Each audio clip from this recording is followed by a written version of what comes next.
Gyanvapi case में आज आने वाला है बेहद अहम फैसला। वाराणसी की जिला अदालत केस की मेंटेनेबिलिटी पर फैसला करेगी। अदालत आज ये फैसला सुनाएगी कि ये केस अदालत में आगे चलने लायक है या नहीं। सुप्रीम कोर्ट के आदेश पर जिला अदालत में 24 अगस्त को सभी पक्षों की बहस पूरी कर ली गई थी। जिला जज ने आज तक के लिए फैसला सुरक्षित रखा था। कोर्ट का आज का फैसला ज्ञानव्यापी श्रृंगार गौरी केस का भविष्य तय करेगा। फैसले के मद्देनजर वाराणसी में खास सतर्कता, पुलिस पूरी तरह से अलर्ट मोड पर है। पूरे कमिश्नरेट एरिया में धारा 144 लागू। संवेदनशील इलाकों में फ्लैग मार्च और फुट पेट्रोलिंग की गई।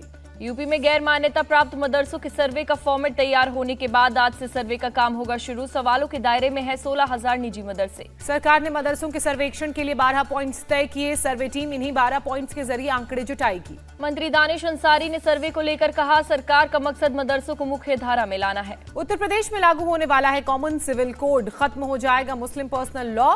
सपा सांसद डॉक्टर एसटी हसन का दावा। डॉक्टर एसटी हसन ने अपने समर्थकों के बीच बैठकर मदरसों के सर्वे पर बयानबाजी करते हुए कहा, दुआ करो कि कहीं तुम्हारे मदरसों पर बुलडोजर न चलने लगे। पश्चिम बंगाल के सीतलकुची में बीजेपी के जुलूस पर हमला और बमबाजी, कई लोग घायल। टीएमसी पर आरोप लगा। दोनों पक्षों के बीच जमकर हुआ घमासान। मौके पर भारी संख्या में पुलिस बल की तैनाती की गई।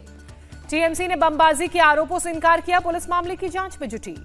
रांची के ओर मांझी के एक स्कूल में छात्राओं को मुस्लिम लड़कों ने दी धमकी। हिंदू लड़कियों पर दोस्ती करने का बना रहे हैं दबाव। हथियार लहराते हुए स्कूल में घुस आए लड़के, कहा दोस्ती करो नहीं तो उठा लेंगे। पुलिस ने 4 नामजद आरोपियों को गिरफ्तार किया। 5वें की तलाश जारी। मामले की जांच के लिए एसआईटी गठित। पीएम मोदी आज international dairy federation world dairy summit का करेंगे उद्घाटन। 4 दिन चलने वाले समिट का आयोजन ग्रेटर नोएडा के इंडिया एक्सपो सेंटर में हो रहा है। डेयरी समिट में 50 देशों के करीब 1500 प्रतिभागी हिस्सा लेंगे। कार्यक्रम में यूपी के सीएम योगी आदित्यनाथ भी रहेंगे मौजूद। राम मंदिर निर्माण पर करीब 1800 करोड़ रुपए का खर्च आएगा। राम जन्मभूमि परिसर में रामायण कालीन पात्रों को भी दी जाएगी जगह।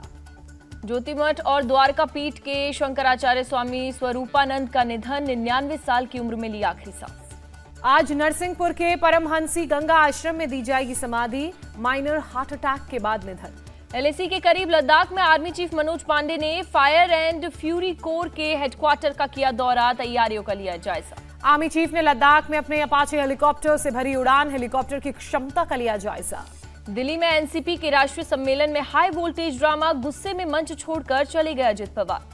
अजीत पवार के लिए कार्यकर्ता लगा रहे थे नारे, लेकिन जयंत पाटिल को भाषण देने के लिए बुलाया गया, जिससे नाराज हुए अजीत पवार। एनसीपी चीफ शरद पवार की विपक्षी दलों से अपील, बीजेपी को सत्ता से बाहर करने के लिए एकजुट हो। सोशल मीडिया पोस्ट को लेकर दादर में शिंदे और उद्धव गुट के कार्यकर्ता आपस में भिड़े। गिरफ्तार करने के बाद शिवसेना के 5 कार्यकर्ताओं को बेल पर छोड़ा गया। दादर में हंगामे के बाद शिंदे गुट के विधायक सदा सरवनकर समेत 8 लोगों पर केस दर्ज। दंगा और हथियार अधिनियम की धाराओं के तहत मामला दर्ज। उद्धव ठाकरे और आदित्य ठाकरे ने एकनाथ शिंदे गुट से भिड़ने वाले शिव सैनिकों को मातोश्री बुलाकर उनकी पीठ थपथपाई।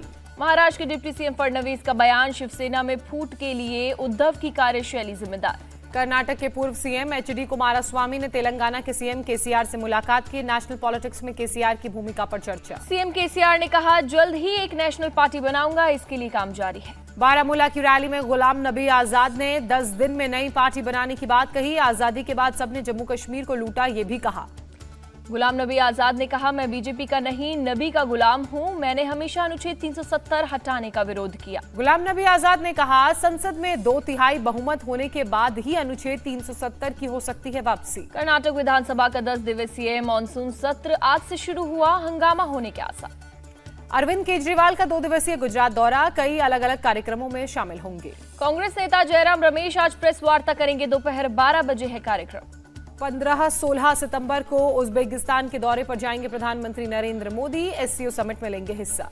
पीएम मोदी के गिफ्ट की ऑनलाइन नीलामी 17 सितंबर से 2 अक्टूबर तक चलेगी। बीते 1 साल में 1200 तोहफे मिले। केंद्रीय मंत्री भूपेंद्र यादव और सीएम शिवराज सिंह चौहान ने कूनो नेशनल पार्क में तैयारियों का जायजा लिया। 17 सितंबर को प्रधानमंत्री नरेंद्र मोदी का दौरा। सीएम शिवराज सिंह चौहान ने कहा, 17 सितंबर का दिन ऐतिहासिक होगा। पीएम मोदी की मौजूदगी में अफ्रीकी चीतों को पार्क में छोड़ा जाएगा। शिवराज सिंह चौहान ने कहा, चीता भारत में ही नहीं एशिया में भी विलुप्त। अब अफ्रीका से यहाँ चीते आएंगे और चीतों का पुनर्स्थापन होगा। गुजरात दौरे पर गृह मंत्री अमित शाह सोमनाथ मंदिर में विधि विधान से की पूजा अर्चना। गुजरात की अमरेली में अमित शाह ने जिला सहकारिता की बैठक में हिस्सा लिया। सहकारिता क्षेत्र विकास की नई ऊंचाइयां छू रहा है, कहा।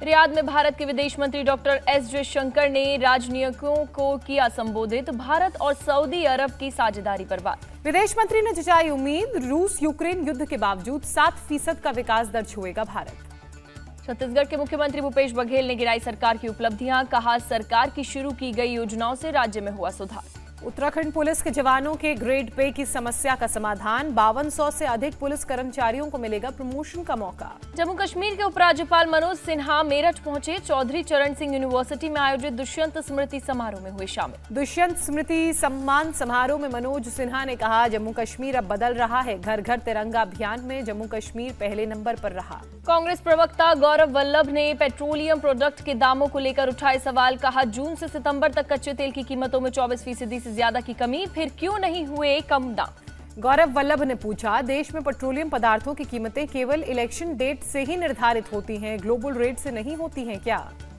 दिल्ली के बस खरीद मामले में एलजी ने दी सीबीआई जांच की मंजूरी, डीटीसी के 1000 लो फ्लोर बस खरीदने का मामला। बस घोटाला मामले में एलजी पर आम आदमी पार्टी का पलटवार, टेंडर रद्द हो गए थे, बस खरीदी ही नहीं गई, दिल्ली को ज्यादा पढ़े लिखे एलजी की जरूरत। बस घोटाले की सीबीआई जांच की सिफारिश पर भड़के आप नेता, कहा एलजी ने ध्यान भटकाने के लिए जांच के आदेश दिए। बीजेपी प्रवक्ता गौरव भाटिया ने कहा, दबाव बढ़ने के बाद दिल्ली सरकार ने टेंडर पर रोक लगाई। गौरव भाटिया ने सीएम अरविंद केजरीवाल से मांगा इस्तीफा, कहा कुर्सी पर बने रहने का कोई अधिकार नहीं।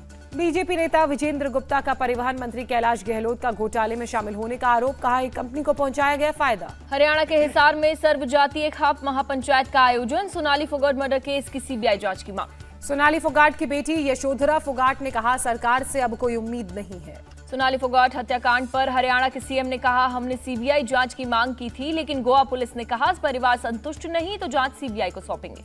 दिल्ली से बीजेपी सांसद मनोज तिवारी की एलजी से अपील, छठ पूजा के लिए यमुना नदी की सफाई समय पर करवाएं। लंपी वायरस से पशुओं को बचाने के लिए दिल्ली सरकार खरीदेगी गोट पॉक्स वैक्सीन की 60,000 डोज फ्री लगाई जाएगी वैक्सीन। दिल्ली पुलिस ने भरतपुर से अजहरुद्दीन खान को किया गिरफ्तार, ऑनलाइन शराब डिलीवरी के नाम पर 200 से अधिक लोगों से धोखाधड़ी का मामला। यूपी के बागपत में सीएम योगी ने सामुदायिक स्वास्थ्य केंद्र और मल्टी स्पोर्ट स्टेडियम का किया निरीक्षण। उत्तर प्रदेश के सीएम योगी आदित्यनाथ ने जेवर हवाई अड्डे के निर्माण कार्य का निरीक्षण किया।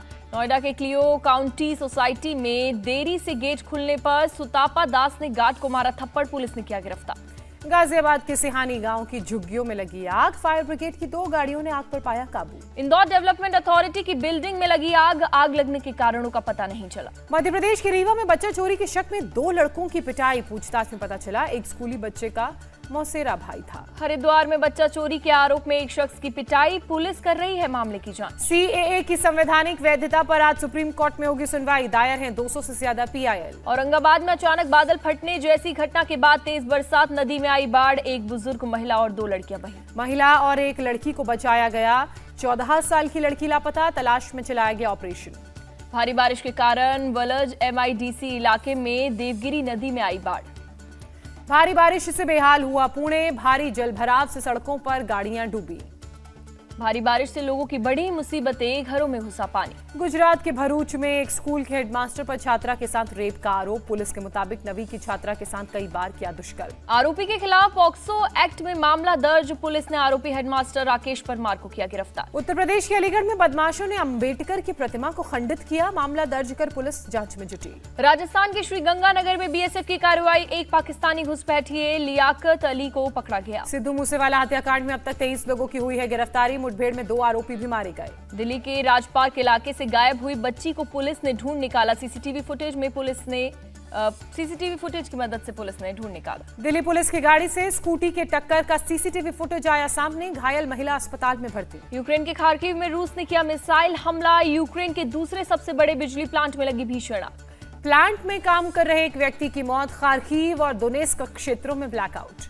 यूक्रेन ने एक वीडियो किया जारी, एक सैनिक को खार्किव की एक बस्ती में देश का झंडा फहराते हुए दिखाया। महारानी एलिजाबेथ का पार्थिव शरीर एडिनबर्ग लाया गया, श्रद्धांजलि देने के लिए सड़कों पर लोगों की लंबी कतार लगी। पाकिस्तान में बाढ़ के चलते अब तक 1400 से ज्यादा लोगों की मौत, 13,000 घायल, लाखों लोग बेघर हुए।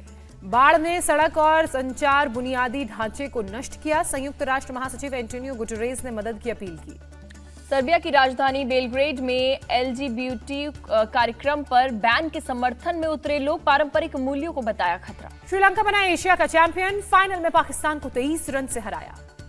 श्रीलंका ने पाकिस्तान को दिया था 170 रन का टारगेट। पाकिस्तान की टीम 147 रन पर ऑल आउट। श्रीलंका के लिए प्रमोद मुदीशन ने सबसे ज्यादा 4 विकेट चटके। वानिंदु हसरंगा ने 3 विकेट अपने नाम किए। श्रीलंका की ओर से भानुका राजपक्षे ने खेली 45 गेंद पर 71 रन की शानदार पारी। हसरंगा ने 21 गेंद में 36 रन बनाए।